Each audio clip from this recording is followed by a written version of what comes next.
So coming to our guest today, Juliana Rubbia. So the title is Gender Equality and Earth Science, a situated perspective.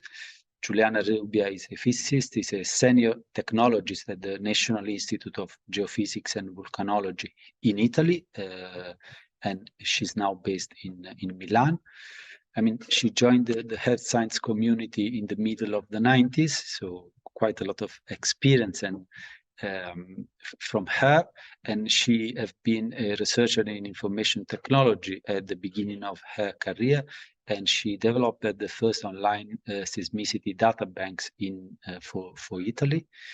And I mean, her experience on gender equality is also linked to the gender equality office and I mean, what we in Italian we call CUG, so the Equal Opportunity and Wellbeing offices within the Italian National Institute for Geophysics and Volcanology. I mean, and she has been also serving as an expert in different gender equality projects. She's also in the Women 20 Environmental Sustainability Engagement Group, and she's also part of two Italian associations on women and science. It's called the Italian Donne e Scienza, so basically it's the Italian branch of the Women and Science Association. Thank you, Juliana. The floor to you. So first of all, I propose to divide this conversation into two parts. The first one is regarding gender issues in earth science, which is supposed, let's say, the disciplines that were were closer to me in the last 25 years. And the second part is regarding natural hazard, and so the phenomena that we all experience in our life, and to look at the gender dimension, if possible, of some kind of natural hazards. I propose you for further discussion, maybe at the end of the webinar, a couple of questions, but please keep in mind them during the presentation. They are, first question, in your field of activity, which is the biggest issue regarding gender? And for the second part, second question is regarding your experience of an event, direct or indirect, so an earthquake, an eruption, tsunami, floods, heat wave, and many others. Do you have, this experience can be direct or indirect. Do you have any comments or suggestions for a gender perspective on them? Please tell me if you hear properly. Okay, I go on.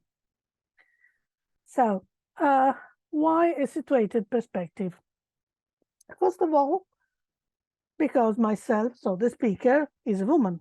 Okay, so it is, and I'm born and living in Italy. So I'm supposed to have to live in a country which is, according to the Gender Equality Index, a country where the situation is not too bad. I'm living in Italy, so this can mean that I live in a country which is prone to earthquakes.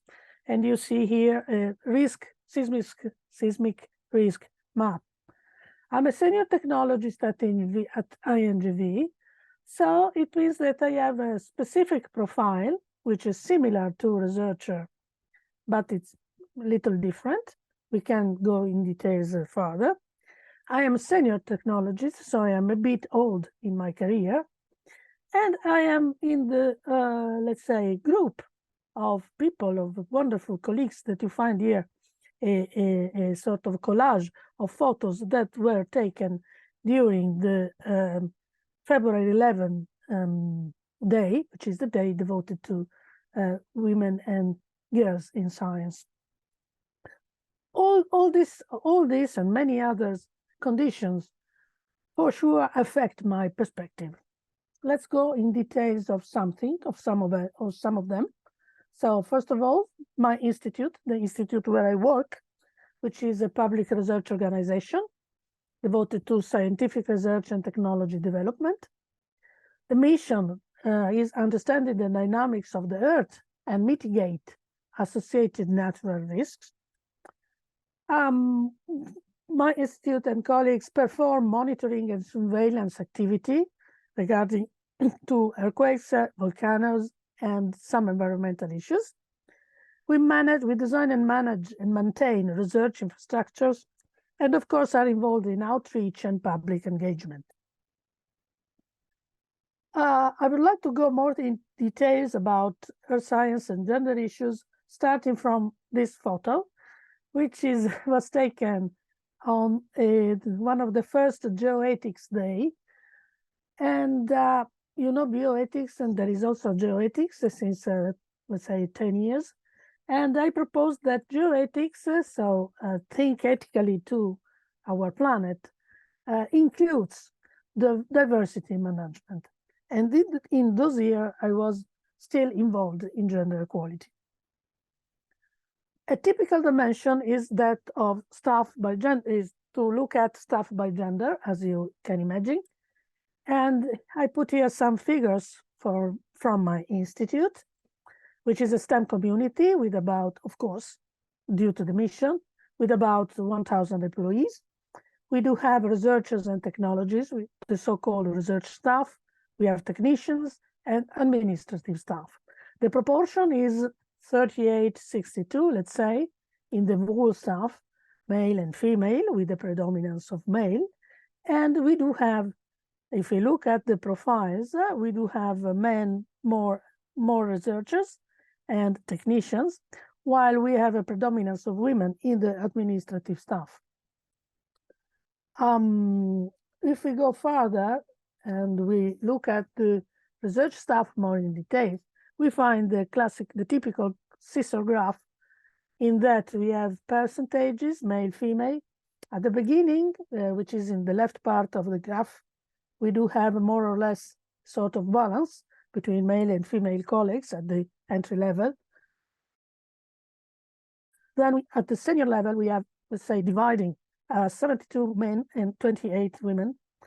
And at the top of the career, which means directors of research or director technologists, we do have 77 men and 23% women.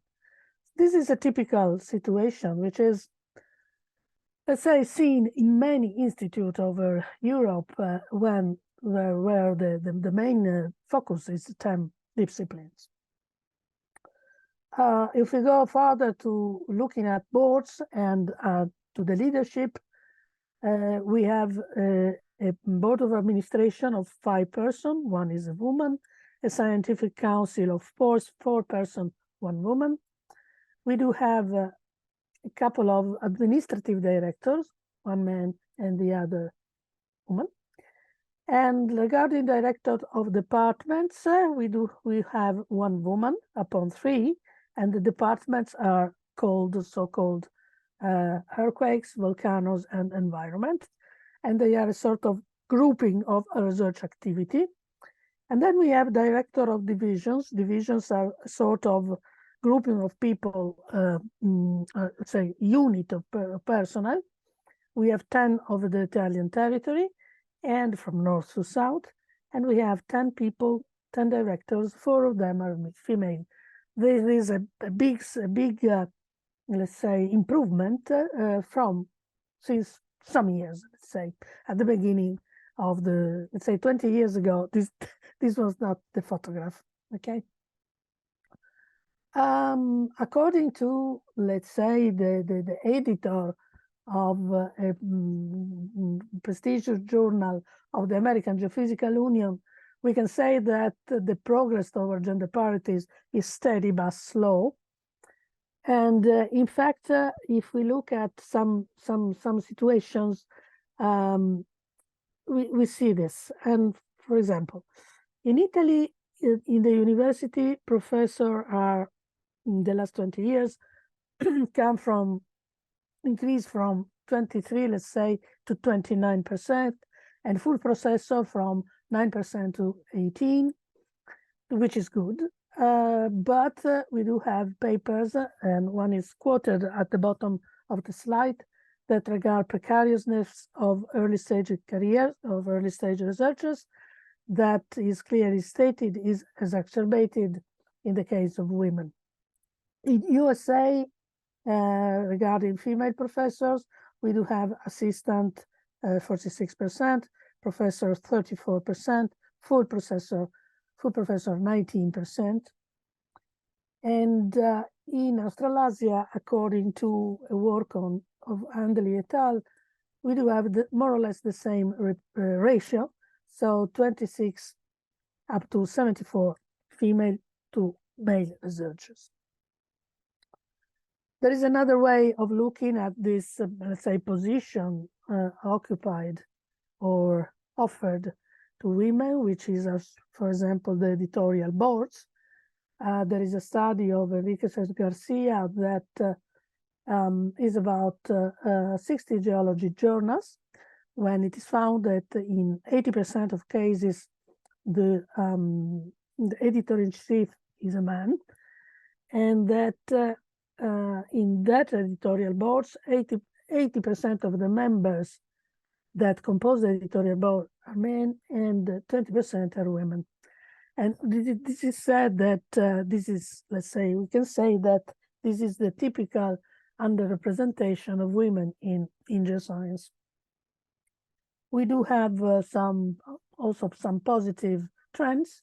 For example, at the European Geophysical Union and its General Assembly, which is usually held in April each year, yes, each spring in Vienna, the percentage of female speakers increased from 32 to 39%, looking at 2015 and 2023, while for female session conveners, the percentage increases from 26% in 2015 up to 40% in 2022.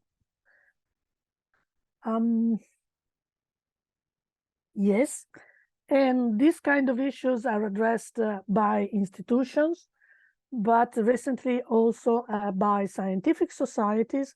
Here I mentioned the European Geophysical Union and, for example, the Seismological Society of America, which have in place initiatives that are very relevant and that are a relevant trend compared to the past.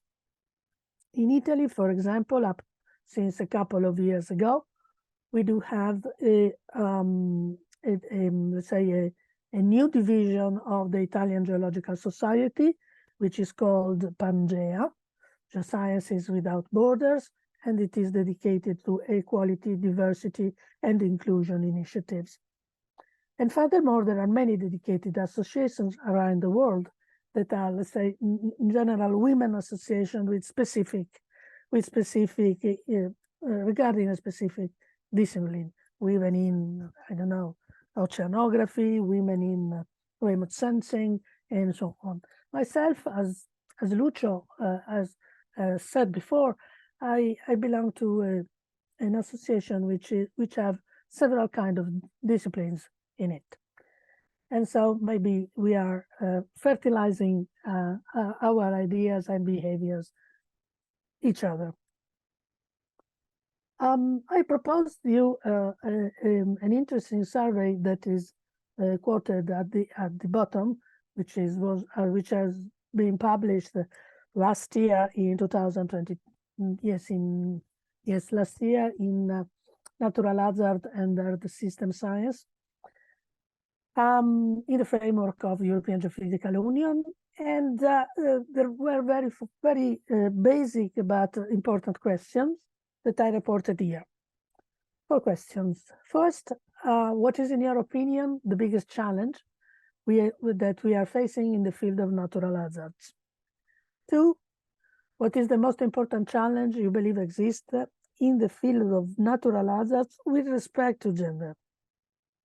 3, what do you think is the most urgent solution or step change needed in the field of natural hazards, specifically with respect to gender equality? And 4th, throughout your career path, did you experience any challenge that relates specifically to your gender? And there's some answers. These are the results and let's say the most quoted replies and answers.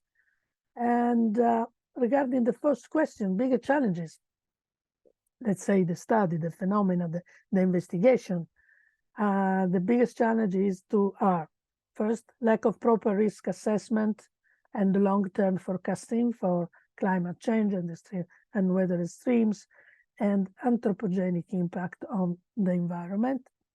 And two, lack of multidisciplinary research and solution. So regarding the biggest challenges in natural hazard and gender equity, most replies can be reconducted to lack of female representation in leading positions and male dominance in the professional environment, and challenges related to the professional environment that we will see more in detail in the next slide. Regarding solution or step change needed, we do see, again, solution in the professional environment and gender mainstreaming with leadership and inclusion in disaster management policies and practices. And fourth, which is, let's say, something that has been experienced during the career path, is gender pay gap and discrimination in positions and lack of credibility, development of imposter syndrome. So just a couple of slides more in details with respect to the challenges. I can read them. So recognition, they are in order of from higher percentage to the lower. So provide equal support and recognition, change the reward structure, improve the transparency in selection processes, and close the pay gap. Hire more women, especially in leading positions. Apply quotas rule and control its actual application. Culture of change beyond gender stereotypes. Promote mentorship and female role models and engage more with female students. Provide female-specific funding and support to motherhood. And provide a safe environment where women are really heard, believed, and supported. I think is the last one, isn't it? Because I can't see all the screen. Okay. So next one. Let us see the solutions needed in the professional environment. They are none. So everything is fine, but more important is gender pay gap and addressing position discrimination. Mind life work balance, enhancing the glass ceiling or not. Lack of credibility and the development of imposter syndrome. Lack of respect due to stereotypes and regardless of role. Harassment and issues related to, let's say, culture, geography, age, language, and ethnicity. So I think this survey was very important to me. I can say that in my experience, we can recognize ourselves, not least in some of these issues. And I would like to ask you, what is your opinion at the end of the seminar, and maybe your situation, your professional environment. Second part. Well, maybe second part. Second part is regarding natural hazards and the gender dimensions that I am studying. Well, the photo. The photo is conveying a message, conveys a message. The message is this, that I started this work together with some colleagues from the Italian Association Donne e Scienza, which were Cristina Mangia and Mariangela Ravaioli from the National Research Council of Italy, They work the first in a climate institute and the other in Marine Science Institute. And they we put together some considerations about the gender dimensions in environmental sciences. And this was possible because of our link in the network of the Women in Science Association. So the associations acted as a form of a facilitator among us and among the exchanging of our ideas.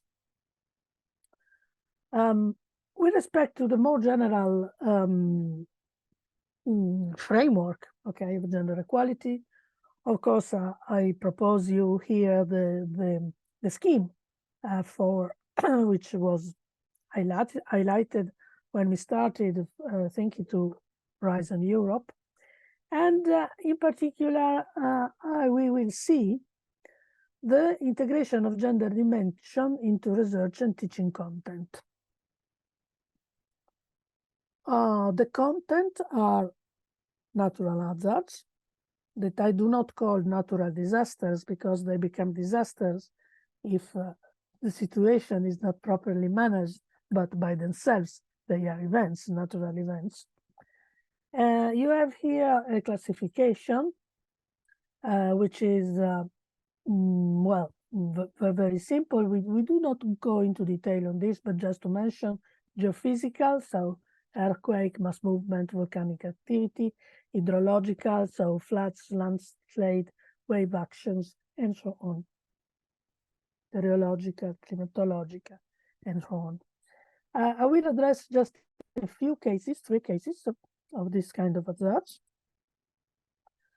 And I mentioned that these considerations are reported in during, let's say, my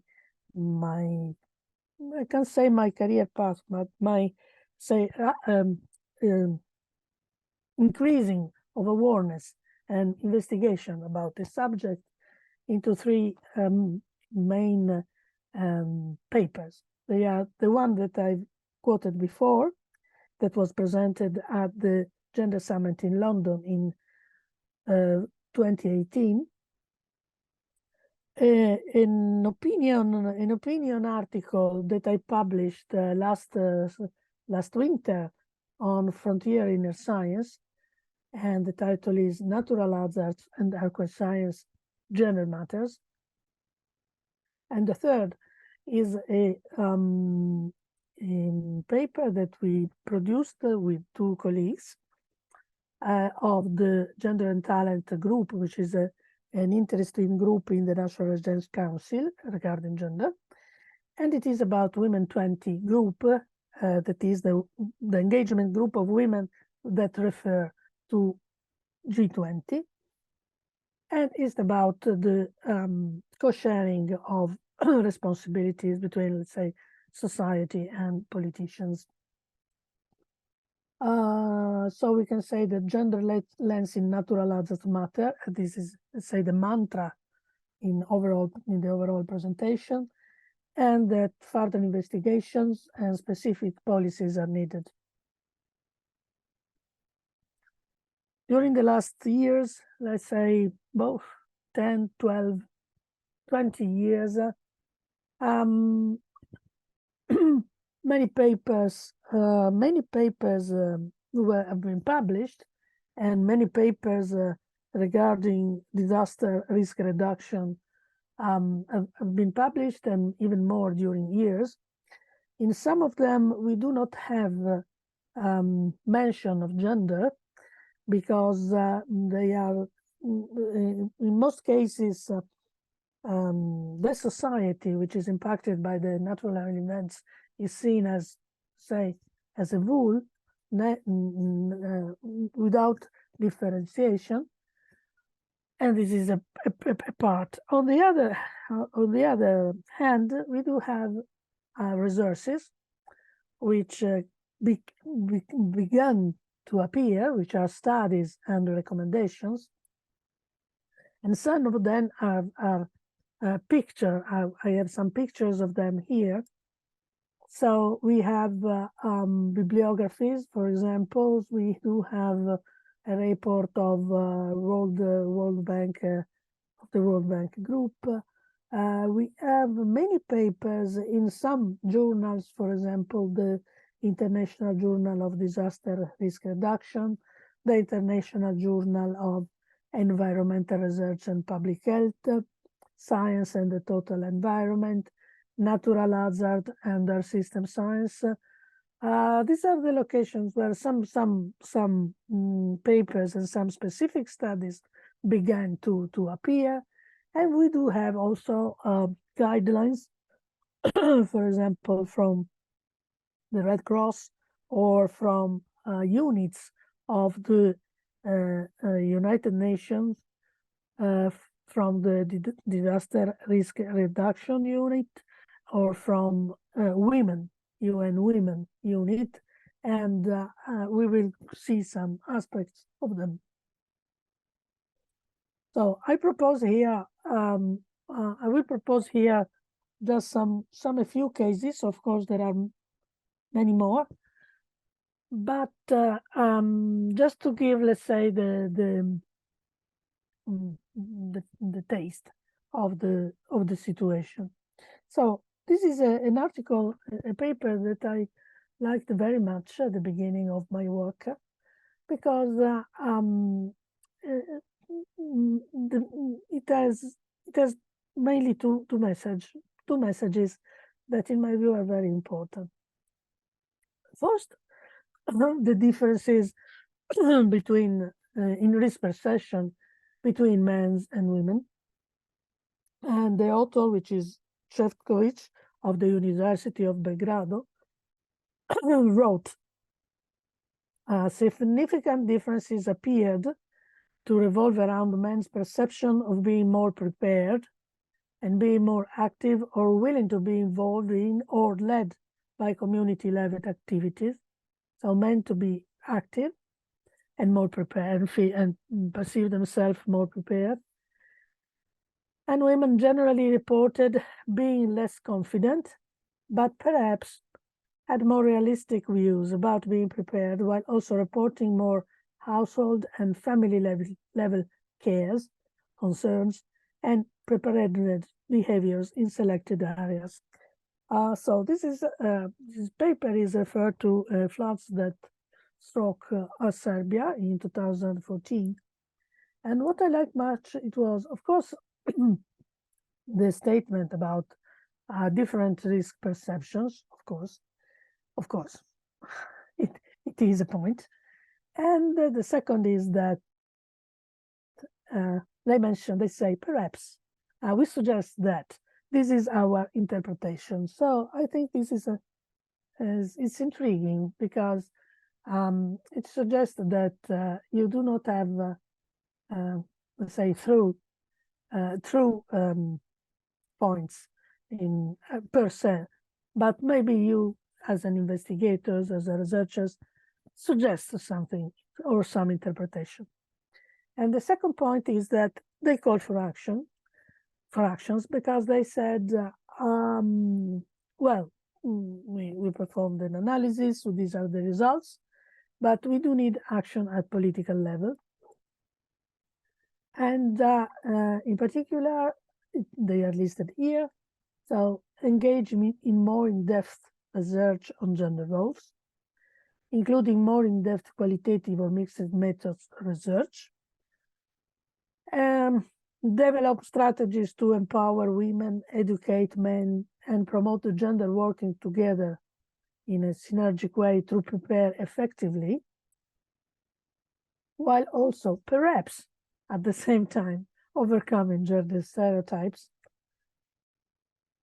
the repetition of perhaps, and include flood hazard education in children's school curricula, that is education on gender empowerment and cooperation in the context of creating a current and future population that has resilience and risk management knowledge and skills. So to prepare for the future. Another point of view is that regarding women as, let's say, change agents, and I took the example of an earthquake that struck Nepal in 2015, and the authors said the earthquake changed the gender norms and roles to a certain extent, because during and after the earthquake, women took on roles previously reserved for men, and especially in cases where men had lost their business and jobs and were stranded elsewhere or had died in the disasters. And women took on roles both inside the home, so taking care of children and family, and outside it, so supporting the needs of their families, including entering a typically male labor market, and gained new confidence. So we have here some, say, important concepts that are women, not only as victims, but as change agents, that of resilience and empowerment of women. Another point of view is that of say, including women in strategies and in coping strategies. And the example is taken from a wildfire that happened in Mati in Greece in July 2018. And they said, the author said, access to the beach was difficult due to the steep slope of the coast, and people had difficulties getting close to the coast to reach a safer environment. And this is the situation. I mean, wildfires and people that have to run and to escape. But some women knew the way, but unfortunately, in the panic, no one listened to them, and they remained waiting to be guided by men. And this resulted in a more tragic end, resulting in the loss of more lives. So, this is the last one. I put an example in homage, let's say, of the colleagues in Sweden. Di Baldassarre et al. Studied multiple hazards and risk perceptions over time, and they studied them in particular in Italy and in Sweden. And they studied the perception of different risks, such as epidemic, floods, droughts, fires, earthquakes, attacks, terroristic attacks, and domestic violence. And I summarize all the story, but in a very few lines. But the perception of risk is greater if the phenomena are in recent memory. And regarding gender and age, being a man and older, in addition to having a right or center-right political orientation, is associated with probability and impact perceived to a lesser extent.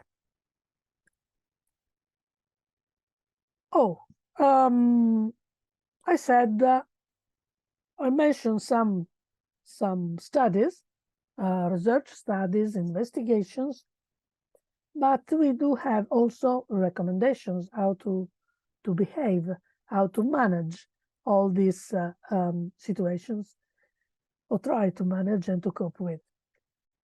I mentioned here a document which has been very important as the beginning, and still it is, which is the Sendai Framework for Disaster Risk Reduction, which is a document that provided a set of guiding principles, and that was drafted soon after the terrible earthquake that struck Tohoku, where the Fukushima nuclear plant was settled. And this is why the name is Sendai, because it's the town nearby. And in this document, yes, there is a generic call for integrating a gender perspective into risk reduction policies and practices globally. And this document should be a guiding document from, in this time frame, that is from 2015 to 2030. Last year, we did have the midterm review after 70 years. And there is a document which is very interesting and very detailed, which is the gender guidance and was written by the unit of disaster risk reduction in conjunction with, in cooperation with the women unit of UN, and where it is clearly stated that inadequate attention has been paid to the ways in which gender inequalities shape disaster risk and the impacts. And finally, we do have a final report this year, 2003, where there is much more consideration with respect to the past. And for example, just a very simple and indicator. I try to found how many times the word gender is available in the two documents. In the original one, we have 11 counts. In the new review, in the new report of this year, we have 65 counts of the word gender. So I think that this is a very, let's say, trivial but intriguing indicator of the fact that things are going on and there is a sort of progress in such issues. So what did the gender guidance tell us? I summarize here the main recommendations, and that can be useful, let's say, in everyday professional life. So address structural gender inequalities as an underlying risk factor in laws, policies, and programs that regard disaster risk reduction. Identify and remove barriers and promote the collection of disaggregated data, which is very important because we do not have this kind of data. Deepen understanding of the root causes of vulnerability and the gender and the nature of risk. Increase investment in gender-based approaches to disasters. Strengthen women's economic empowerment and resilience, and promote and support the full and equal participation and leadership of women in disaster risk reduction at all levels. These are the recommendations. I tell you, if you don't know, that in the last weeks, we did have the International Day for Disaster Risk Reduction on October 13, and that Tsunami Day, World Tsunami Awareness Day on November 5th, and where the and this year, of course, launched by the United Nations, and the claim this year was fight inequalities. Okay, fight inequalities with respect to the hazards. And okay, so tsunamis, for example, tsunamis don't discriminate, but some people are more at risk, and fight inequality for a resilient future can be the proper claims for this kind of hazard. Oh, some more recommendations. Of course, I did not mention, I mentioned now.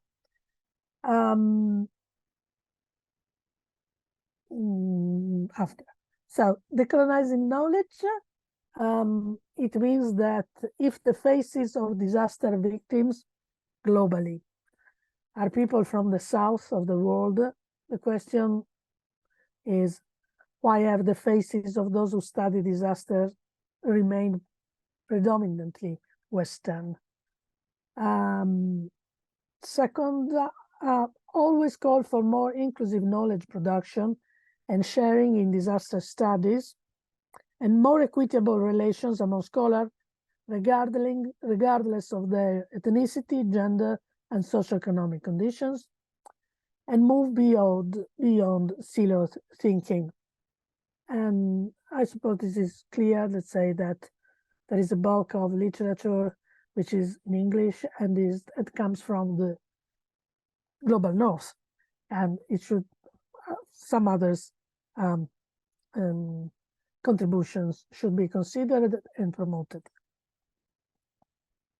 Gender competence. I like this. I propose this paper because when I read it, I found it very interesting, and I agree with it. In that it is important that gender competence become a basic competence for everyone. That it is important to recognize gender attributions as relevant in your work and sphere of influence in every day in your professional sphere of influence, and to connect them to the will and ability to deal with various issues everyday life. Obtain support from gender experts if necessary, and take actions. I think this is why I found this statement interesting, because gender studies or gender activism, in some sense, are restricted to a restricted community of people, and this is not good enough. It has to be the community has to be enlarged to be more effective. Okay, I think that this is the main point. I thank you again for the opportunity of talking about these issues,